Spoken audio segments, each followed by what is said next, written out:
स्वाद रेसिपी चॅनलमध्ये आपलं स्वागत आहे।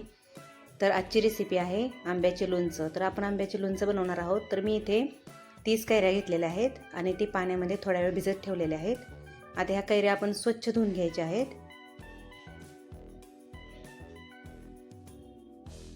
तर ह्या कैऱ्या आता मी स्वच्छ धुवून व्यवस्थित कपड्याने पुसून घेतलेल्या आहेत। पाणी अजिबात ठेवायचं नाही त्याला।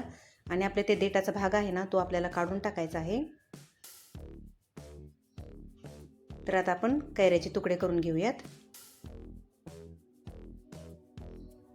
तर आपण छोटे छोटे तुकडे करून घेणार आहोत।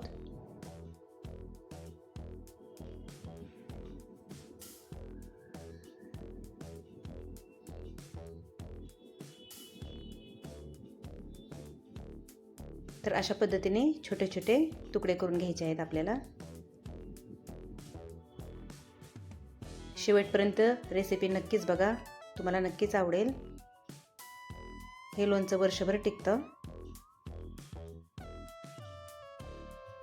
आणि आपण यासाठी जास्त तेलही नाही वापरणार। अगदी कमी तेलात आपण लोणचं बनवणार आहोत।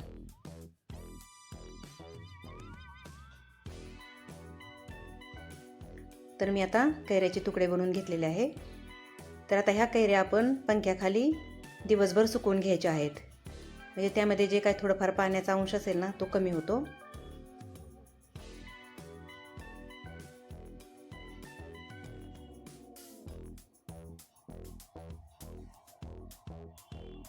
तर आपल्या कैऱ्याची फोडी सगळ्या सुकून झालेल्या आहेत बघा। पूर्ण एक दिवस आपण पंख्याखाली सुकून घेतलेले आहेत। तर आपण मसाला बनवायला घेऊया। तर मी इथे लोणचेचा मसाला 50 ग्रॅम घेतलेला आहे। लसूण अर्धी वाटी घेतलेला आहे। हा लसूण बारीक करून टाकायचा आहे आपल्याला। मोहरीची डाळ 100 ग्रॅम घेतलेली आहे। मीठ, मोठे मीठ घेतलेले आहे, ते 400 ग्रॅम घेतलेले आहे। आणि मिरची पावडर 2 चमचे, हळद 2 चमचे आणि हिंग। आता इथे मी खडे मसाले घेतले आहेत। हे पण खडे मसाले आपण बारीक करून टाकणार आहोत। तर आता मी तेल अर्धा किलो जवळजवळ तेल टोपामध्ये घेतलेलं आहे। तेल गरम झालं आहे। तेल गरम झाल्यानंतर त्यामध्ये बारीक करून घेतलेलं लसूण आहे ना, ते टाकून घ्यायचा।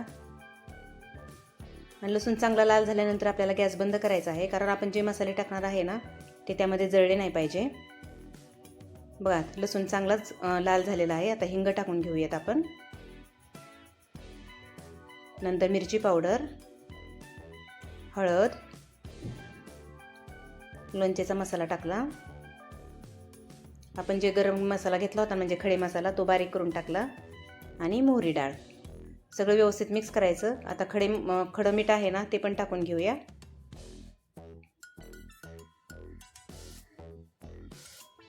आणि आता हे तेल चांगलं थंड होऊन द्यायचं आहे आपल्याला।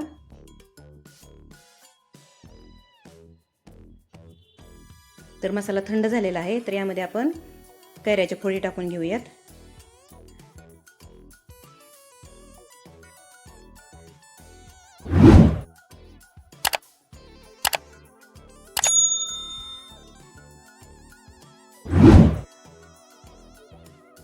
सर्व व्यवस्थित मिक्स करून घेऊयात।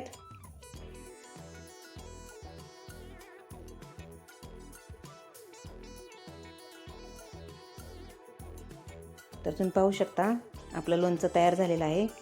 या लोणच्याला खूप कमी तेल वापरलेलं आहे मी, आणि हे लोणचं वर्षभर टिकतं, याला काहीही होत नाही। दरवर्षी अशाच प्रकारे लोणचं केलं जातं।